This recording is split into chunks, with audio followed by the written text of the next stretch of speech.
నమస్కారం NS news కి స్వాగతం నా పేరు ఉషా ముందుగా ముఖ్యాంశాలు తిరుపతి జిల్లా శ్రీకాళహస్తి పట్టణంలోని బీజేపీ కార్యాలయంలో బీజేపీ రాష్ట్ర కార్యదర్శి కోళ ఆనంద్ విలేకరుల సమావేశంలో మాట్లాడుతూ దేశంలోని ప్రజలందరూ ఒకే న్యాయం ఒకే చట్టం ఉండే విధంగా కేంద్ర ప్రభుత్వం తీసుకువస్తున్న వక్ఫ్ బోర్డ్ సవరణ బిల్లుకు ఎన్డీఏ ప్రభుత్వం మద్దతు తెలియజేయడంపై హర్షం వ్యక్తం చేశారు.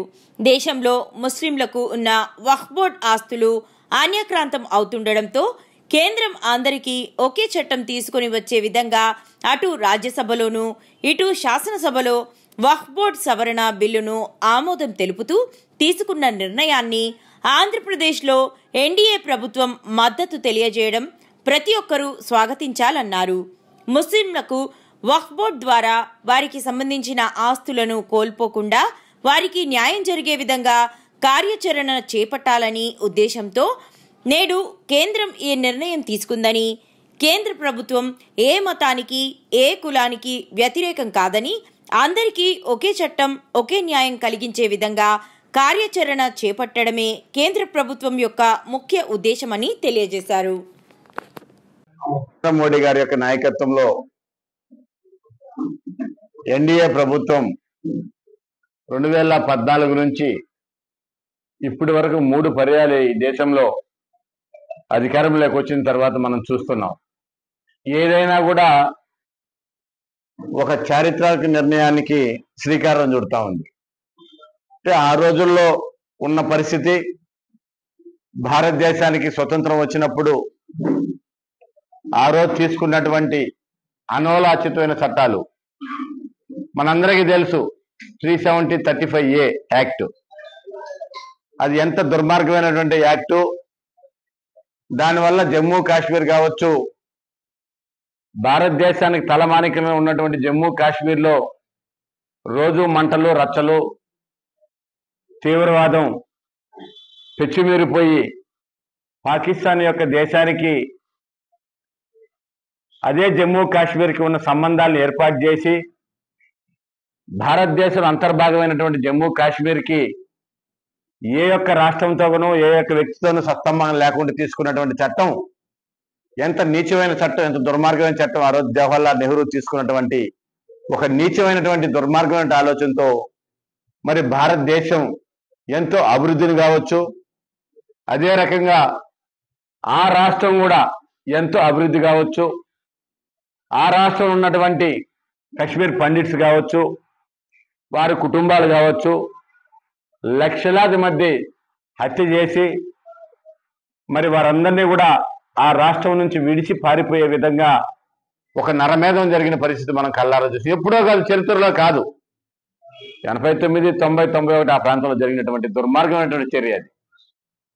మరి అలాంటి చట్టాల్ని రద్దు చేసి జమ్మూ కాశ్మీర్ని 370 ఆర్టికల్ రద్దు చేసి జమ్మూ కాశ్మీర్కి ఒక చట్టము, భారతదేశంలో ఉన్న మిగతా రాష్ట్రాలకు ఇంకో చట్టం కాకుండా దేశం అంటే అందరూ సమానమే, అన్ని మతాలు సమానమే, అన్ని కులాలు సమానమే, ఈ భారతదేశం ఎగరాల్సింది ఒకటి మూబేనల్ జెండా తప్ప ఆ రాష్ట్రంలో వేరే జెండా ఎగరకూడదు, దేశమంతా ఒక జెండా ఆవిష్కరణ, అదే రకంగా జమ్మూ కాశ్మీర్లో ఒక జెండా ఆవిష్కరణ, ఒకే దేశం ఒకే సిద్ధాంతం ఒకే జెండా ఉండాలని ఒక శ్యాంప్రసాద్ ముఖర్జీ గారు, ఒక పండిట్ దీన్ దయాళ్ ఉపాధ్యాయ గారు, ఒక అటల్ బిహారీ వాజ్పేయి గారు, వీరందరూ కూడా దేశం కోసం పోరాడినట్టు, ఒక డాక్టర్ బిఆర్ అంబేద్కర్ గారు, వీరందరూ కూడా ఈ భారతదేశం ఒక అద్భుతమైన దేశం, ఈ అఖండ భారతావని అద్భుతంగా ఉండాలనే ఉద్దేశంతో ఆ రోజు తీసుకొస్తే జవహర్లాల్ నెహ్రూ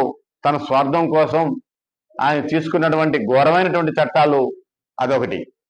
మరి ఆ తర్వాత భారతదేశంలో ఉన్నటువంటి ట్రిపుల్ తలాక్ కావచ్చు, మనందరికీ తెలుసు. హిందూ స్త్రీ అయినా, క్రిస్టియన్ స్త్రీ అయినా, అదేవిధంగా ముస్లిం స్త్రీ అయినా అందరూ కూడా ఒకే చట్టం ఉండాలా, అందరికీ ఒకే చట్టం అవలంబించాలనే ఉద్దేశంతో మరి వారందరూ కూడా వారు భర్తలతో సంతోషంగా జీవనం గడుపుకోవాలా, వేరే ఆలోచన ఉండకూడదు అన్న ఉద్దేశంతో ట్రిపుల్ తలాక్ను రద్దు చేయడం. అప్పుడు కూడా ఓ అబ్బా అన్నారు దేశం అంతా కూడా, ఏందబ్బా ట్రిపుల్ తలాక్ రద్దు చేస్తున్నారు ఏంటి ఇవన్నీ అని. దాని తర్వాత ఎంత పరిణామం ఏర్పడింది భారతదేశంలో, ఎంతమంది ముస్లిం కుటుంబం ఈ రోజు సంతోషంగా ఉన్నారు, ఎంతమంది మహిళలు రోడ్ల మీదకి వచ్చి వాళ్ళొక ఆనందాన్ని వ్యక్తం చేశారు. మరి ఈ రోజు అదే విధంగా రామ మందిరం కావచ్చు. రామ మందిరం మనందరికీ తెలుసు, రాముడు జన్మించినటువంటి జన్మస్థలం అయోధ్య నగరం. మరి ఎక్కడ చూసినా, ఏ వీధిలో చూసినా, ఏ సందులో చూసినా, ఏ వాడల్లో చూసినా రామాలయం ఉంటుంది. రాముడు జన్మించినటువంటి ఒక అయోధ్య నగరంలో ఆయన జన్మించిన ఆ స్వస్థలంలో ఆయన గుడి లేదు ఇప్పటి వరకు. మరి ఏమైంది? ఈ ప్రభుత్వాలు ఏం చేశాయి? ఈ భారతదేశం 2 సంవత్సరాలు పరిపాలించినటువంటి ఆ కాంగ్రెస్ ప్రభుత్వం ఏం చేసింది? జవహర్లాల్ నెహ్రూ ఏం చేశాడు? శ్రీ మహాత్మా గాంధీ గారు ఏం చేశారు? మరి దాని తర్వాత వచ్చిన ప్రభుత్వాలు ఏమైనాయి? ఎప్పుడో 300 సంవత్సరాల క్రితం కూల్చేస్తే మొఘలాయులు, మరి ఈరోజు భారతీయ జనతా పార్టీ ఎన్డీఏ ప్రభుత్వం నరేంద్ర మోడీ గారి నాయకత్వంలో ఒక అద్భుతమైనటువంటి భవ్య రామ మందిరాన్ని, ఈరోజు దివ్య రామ మందిరాన్ని ఈరోజు మనం చూస్తున్నాం. ఇది ఒక గొప్ప చారిత్రాత్మక నిర్ణయం. ఆ రోజు అన్నారు, ఆ రామాలయ నిర్మాణం కోసం ఒకప్పుడు నుంచి ఎన్నో లక్షల మంది చనిపోయారు, లక్షల మంది ప్రాణత్యాగం చేశారు. కానీ ఈ రోజు నిర్ణయం తీసుకున్నప్పుడు ఏ ఒక్కరికి కూడా ఇబ్బంది కలగకుండా, ఏ మతానికి కూడా చిన్న ఇబ్బంది కలగకుండా నరేంద్ర మోడీ గారు తీసుకున్నటువంటి ఒక అద్భుతమైన ఆలోచనతో మరి అప్పుడున్నటువంటి కోర్టులు చట్టాలు సవరణ చేసి మరి ఆ నిర్ణయం తీసుకోవడం జరిగింది. ఈ రోజు అద్భుతమైనటువంటి భారతదేశం కాదు, ప్రపంచం హర్షిస్తున్న పరిస్థితి మనం చూసాం. మరి నిన్న గత 2-3 రోజులు జరుగుతున్న పరిణామం మనందరికీ తెలుసు. ఈ భారతదేశంలో వక్ఫ్ ప్రాపర్టీ గురించి మరి వక్ఫ్ బోర్డు చట్టాన్ని రద్దు చేయాలా? రద్దు చేసి ఏం చేస్తాం? ఎవరు ఎత్తుకుంటున్నాం దాన్ని? ముస్లింల ప్రాపర్టీకి చట్టపరమైన హక్కులు కల్పించి వారందరికి కూడా ఎవరైతే నిరుపేద ముస్లింస్ ఉన్నారో ఈ దేశంలో వాళ్ళందరూ బాగుపడే విధంగా అన్ని చట్టాల్లాగా మిగతాకు ఉన్నటువంటి మతాలకు ఉన్నటువంటి చట్టాలు కూడా వక్ఫ్ బోర్డు చట్టాలకు ఒకే చట్టం తీసుకురావాలని ఉద్దేశంతో ఈరోజు ఎన్డీఏ ప్రభుత్వం తీసుకునింది. ఒక అద్భుతమైన చారిత్రక నిర్ణయం ఇది కూడా. ఈ దేశంలో లక్షలాది ఎకరాలు ఉన్నాయి, కోట్లాది రూపాయల ప్రాపర్టీస్ ఉన్నాయి. అవన్నీ కూడా అన్యాయ అక్రమ అవుతున్న పరిస్థితి మనం చూసాం. వాటన్నిటి కూడా చట్టం తీసుకొస్తారు. ఎవరి కోసం? అది ముస్లిమ్స్ కోసమే.